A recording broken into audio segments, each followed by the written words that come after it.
अर्थी को कंधा देने वाले के साथ क्या होता है?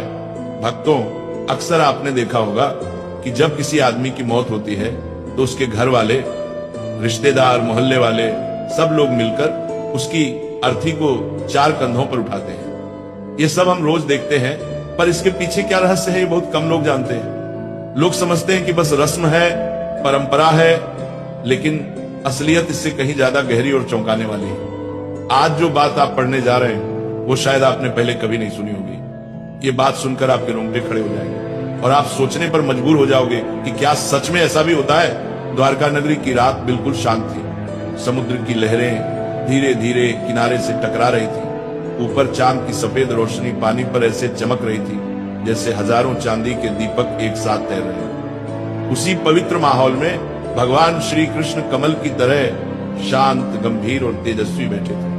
तभी आकाश में अचानक एक हल्की सी ध्वनि गूंजी जैसे कोई विशाल पंख हवा को चीर रहे हों। कुछ ही क्षण में गरुड़ देव उतर कर आए और प्रभु के चरणों में सिर झुकाकर प्रणाम किया। कुछ देर तक दोनों के बीच अद्भुत मौन छाया रहा।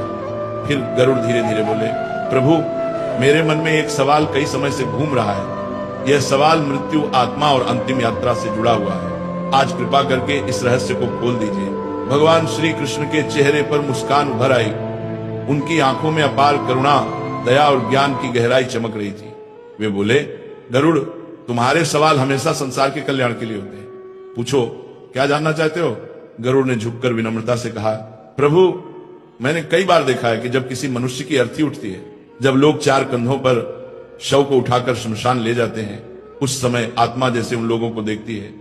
कभी कभी ऐसा लगता है कि आत्मा हर कंधा देने वाले को किसी अदृश्य तरीके से परख रही हो। मुझे समझ नहीं आता कि ऐसा क्यों होता है।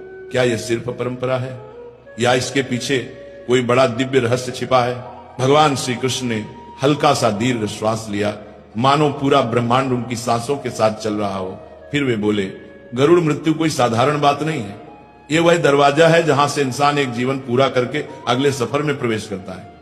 जब अर्थी उठती है तो सिर्फ एक शरीर नहीं उठाया जाता, उस इंसान का पूरा जीवन उठाया जाता है। उसके अच्छे कर्म, बुरे कर्म, उसके अधूरे सपने, दुख दर्द, खुशियां, सब कुछ। फिर उन्होंने कहा, जब शरीर को घर से बाहर ले जाया जाता है तब आत्मा तुरंत नहीं जाती। वह कुछ समय तक वहीं रहती है, अपने पुराने शरीर को देखती है, अपने परिवार को देखती है और सबसे महत्वपूर्ण, वह उन लोगों को देखती है जो उसे कंधा देते हैं।